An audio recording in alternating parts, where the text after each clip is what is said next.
Hi, and thank you for tuning in to Dani Changg.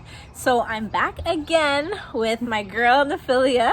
Hello. Nice to see you again. Yes. In this episode, we're actually going to be talking about how to know the difference between when a partner is just providing you some constructive criticism versus trying to completely change your ass. Which is what we do not want.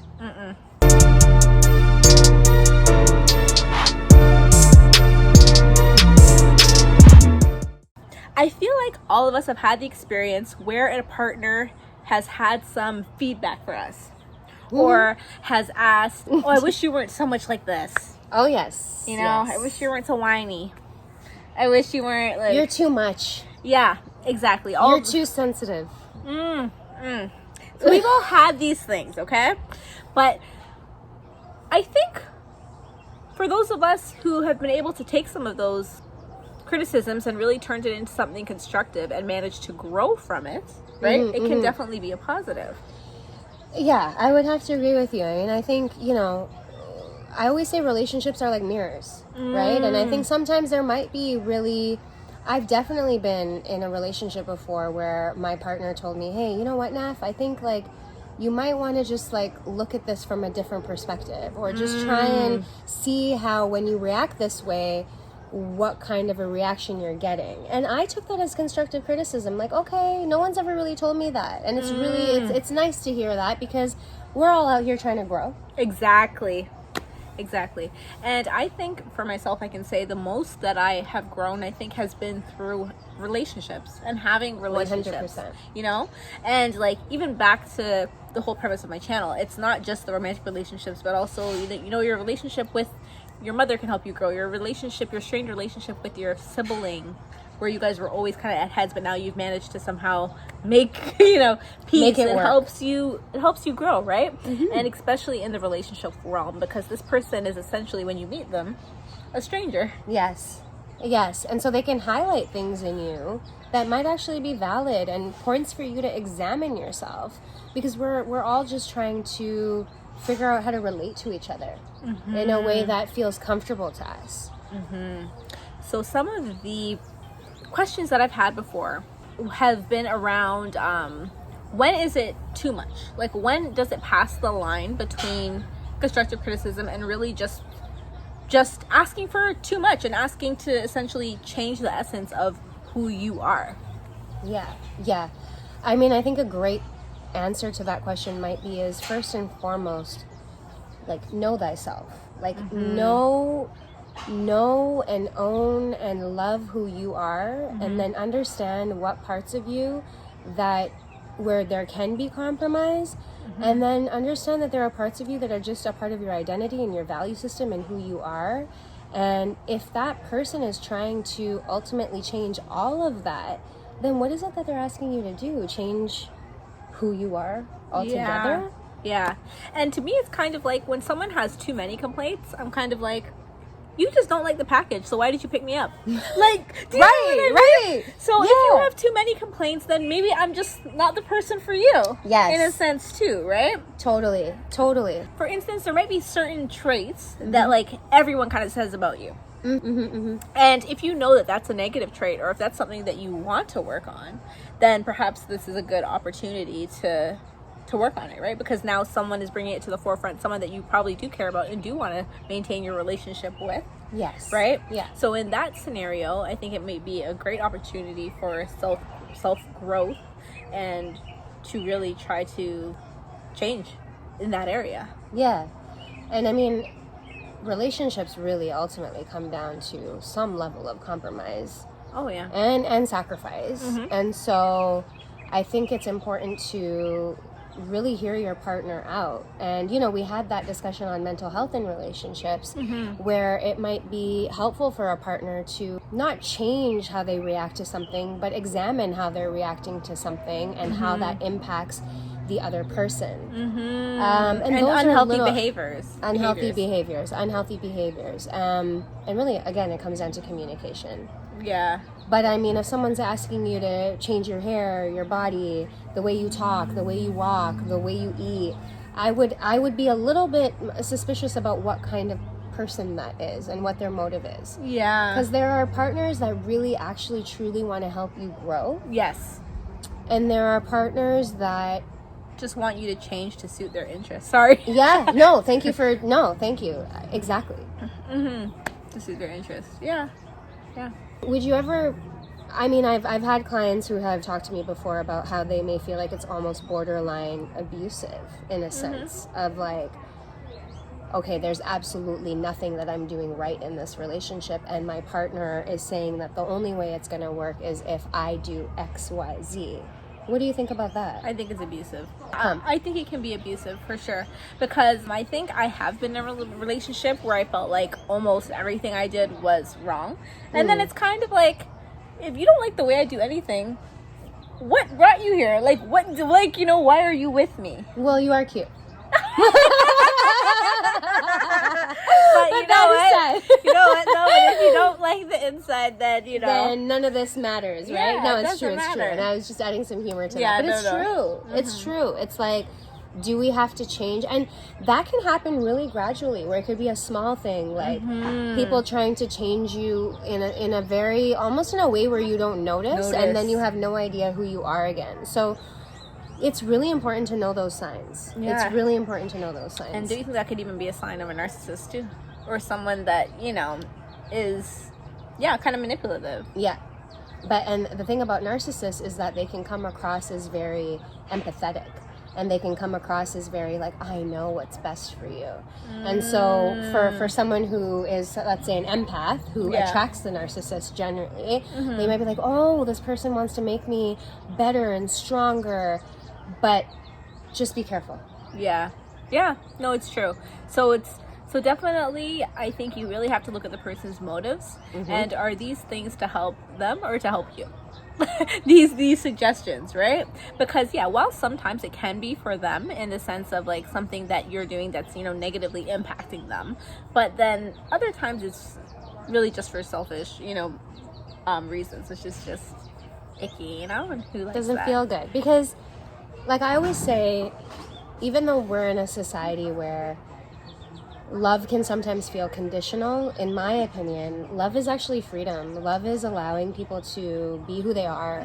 You've heard of the 80-20 rule? Have you heard of that? Yes, of course. Right? When you want to say to your partner, like, hey, I think you can work on that. Or it might be the 20% that you decide to just accept. There we go. Girl, that part. Because I do feel like there's every partner I've had, there's something they do that annoys me. But it's like, no, but real talk. Something or something. Something, yeah.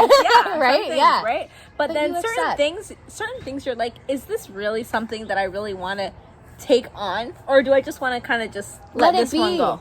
Let it be. Right? Like he leaves the toilet seat up like soft, like just let it go, Just put it down. Or, just the little things. It's the little things. Like, accept people for who they are, but if it really is something that you think can help your partner grow, bring it up. But bring it up with respect and love. Yes. And from a point of, hey, you are a reflection of me, and therefore I want to see you thrive. I want to see you grow. I want to see you be the best that you can possibly be. Yes. So it's knowing the difference between constructive criticism so that you can reach your highest levels and or the alternative, which would be the manipulation part of, I want to mold this person into who I want them to be for me. Yes.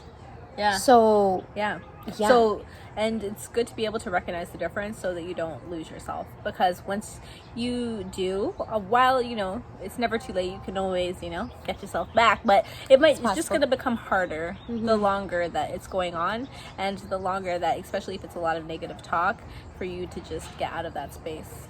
Yeah, totally. I totally agree. So I think what it comes down to is, again, know yourself.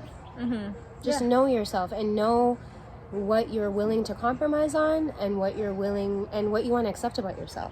Yeah. And bring that to the table. Like you said, if the toilet seat thing is like really big for you, like it's a 10 out of a 10, then you might need to bring it up. Yeah. But if it's like a 3 out of a 10 where it just somewhat irritates you, then maybe you could just, so it's just those kinds of things. There's constructive criticism and then there's control. Yes, that's what it is. I think that's what it is. It's manipulation and a form of control, for sure. Yeah. As we kind of talked about earlier on in the conversation, right? Mm-hmm. There are always those things that some people just always say about someone, right? Whether they're positive or negative, right? Yeah. So in saying that, what are some things that you believe one of your exes or your exes in general might say about you? How do you think your exes would describe you? Ooh. I know, it's a hard one.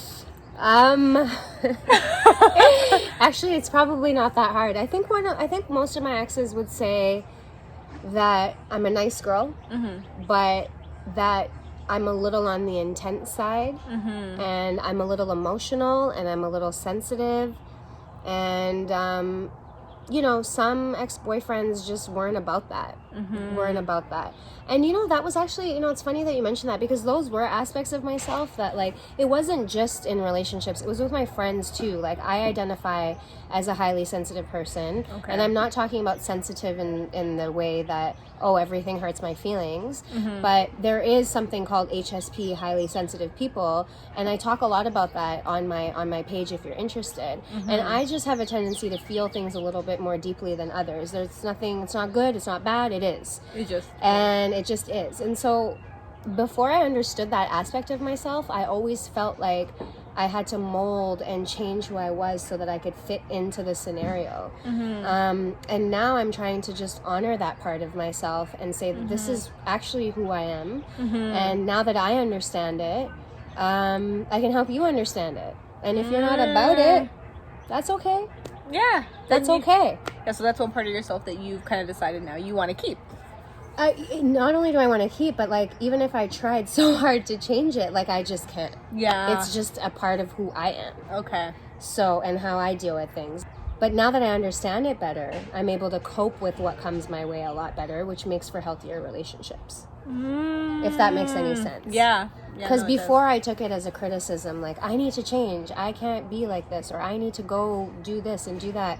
Whereas now, it's just more easier for me to accept myself for who I am. Yeah. And I think that comes with, like, time and experience, too. Yeah, right? Wisdom, time, experience in relationships, learning what you want to let go of. Yep. Learning what you want to keep. Yeah, exactly. You got to answer that, too. Well, I think, we want to talk about the positives or the negatives. Okay, we'll talk about the negatives first. Well, I shouldn't say negatives, but, like, some things that I hear that are probably not as savory or nice to hear, right? Yeah. Okay. I didn't really talk about the nice things. I could, maybe, after. Oh, yeah. You definitely. So, in terms of because I think, it's so funny, we tend to think of the not nice things first. we always right? go We remember like, those when things you asked more. me that question, I was like, the straight. Negative. Yeah. Which really isn't a negative. Like, what I just said, I don't think is a negative. It's a personality thing. Exactly. And the thing is, I agree with you too, right? But people, like, the way they're framing it, when they would say it to you was a negative, right? Like, you're too much. Yes. You're too emotional. You're too intense. And I think I can also identify with the feeling, I think a lot of guys would say that I'm bossy. Probably in the same way, intense, but in a different way. Not really that I'm highly emotional, but that I'm highly, like, I'm very cut and dry. Right? So some people have said I feel like it's either your way or, the highway, right? I would say that I would reframe that and say, your values, what you stand for and what you don't. Yeah. But have you ever had someone say that to you and where you kind of reflected and thought, oh, okay, maybe I could, like, shift that a little bit or bend a little bit more? Oh, yeah. I can say that definitely as a result of my, past relationships and things like that, I think that I have definitely eased up on both of those things. Yeah. I think I'm actually not as bossy, and I also think that I'm not as much like my way or, highway, right? I think I've toned down on both of those things. But I do think that with both of those things, that's always going to be an aspect of me. Straight up. I think I'm always going to be a person that's kind of like, not to say that it's my way or the highway, but I kind of know what I want, So, yeah, to an extent, like, I'm going to be able to get softer about certain things or a little bit not as, intense, but those are still going to be aspects of my character. I still have a strong personality. I still am going to have those things, and I'm okay with that because clearly I've been able to find guys that were fine with it. So like maybe it's just not for you. Yeah, exactly. No, it's true. I've had guys tell me that, I just can't, because you're so, like, I consider myself just a deep individual. You know what I mean? So it's like some dudes just aren't about that, and that's okay. And it could be where they are too. Maybe it could be where they are explored that inner aspect part of themselves. Yeah. And we all are coming to life with different stories and different things that have happened to us, and different forms of education. Like, who knows, right? Like, everything that has shaped us. So, like, another thing to consider is if we start listening to everything that people want us to change about ourselves, because in our day and age, we're probably going to have more than one relationship. Oh, yeah. So if we start changing for every partner, like... Are you going to recognize yourself anymore? That. Yeah. Like, are you going to recognize yourself anymore if you're changing for every single person?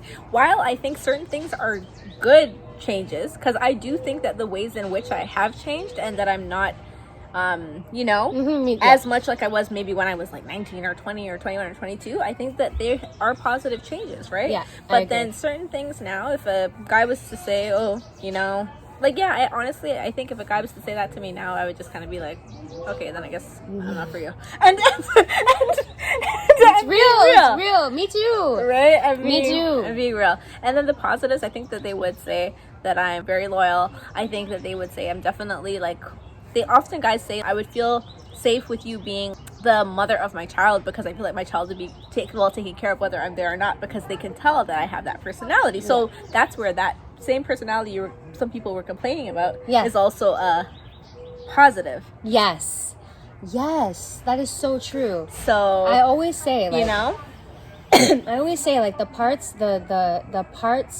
of me that I think people are drawn to are the same parts that can maybe push you away. Yes. So, I think, like, what a lot of guys would say about me is that, I'm nurturing, I'm loyal, same thing, like, I get cozy a lot, homey, all of that kind of stuff, like, just, but there are parts of, like, there's always going to be a double-edged sword, you know? I get what you mean, that, like, it's a double-edged sword, because I think I can totally identify with what you're saying. Yeah. The same things that I think they initially like will be the same things that you're complaining about or that you're commenting on. Yes. Right? So then, like, do you like it or not? Like, yeah. Like, do you like it or not? It's kind of like, I love the fact that you're so nurturing. Like, you could just take care of a family. But then if I'm too nurturing with them, it's like, oh, you're too much. And it's like, okay, so you got to take the good with the bad. Yeah. You got to take the good with the bad. There's no one is perfect. Exactly. Like, nobody is perfect. Yeah. So, you know what? I remember one boyfriend said this to me, and actually it's so funny. What he said is that too many girls, he was talking about girls in general, but I know he was also talking about me. He's saying that, you guys watch too much Disney movies, right? And then he's like, because you guys have this, like, dream in your head about, what is it? About being, what was it that he said? Swept away, or the knight in shining swept armor. Off your feet. And then I said, I don't dream about being so swept away. And then he goes, and I go, but I still want my prince, and I am a princess. Well, hey, right? We know our worth. And, you know your worth. Right? And he just laughed, right? It's actually my current boyfriend, I'll be honest, right? And you got your prince. And he's got his princess. So, it's like, why can't I, though? Yeah. Like, you know what I mean? Yeah. Why can't I? Obviously, you don't take it too far, but, if I do want a guy that is going to be, that dude for me, And 100%. You're allowed to have you're allowed to have your deal breakers, and they could be different for everybody based on your own experiences. But I think the point of today's talk is you don't have to change who you are to be with anybody. You can make little adjustments. Yeah. You could take the constructive criticism and turn it into a better relationship. But changing who you are fundamentally is, I don't think, necessary. No, I don't think it's necessary either. I think that's just an indication that you guys may not be a good fit. Yeah. All right. So I hope you guys enjoyed this talk. You know, let us know, what have guys said about you in the past? You know, what are some, you know, double-edged swords that they've said, you know, positive and negatives? Please let us know in the comments. And thank you, Naf, for coming again. Thank you. It was nice to see you again. Yes. This is always fun. And I always enjoy our combos, for sure. Me too. Yeah, let us know what you think. We'd love to hear more. And if you have any other ideas or anything else that you'd like us to collaborate on, let us know. And we'd be happy to provide that. Yes, definitely. Yeah. Perfect. All right. And thank you guys for tuning in to Dani Changg. Bye. Never thought I could be so unselfish, 'cause I gave you everything. Gave you all that I had, now you want someone else. Then again, I should've known you had problems with commitment. Confrontation became consistent. Can't believe I thought you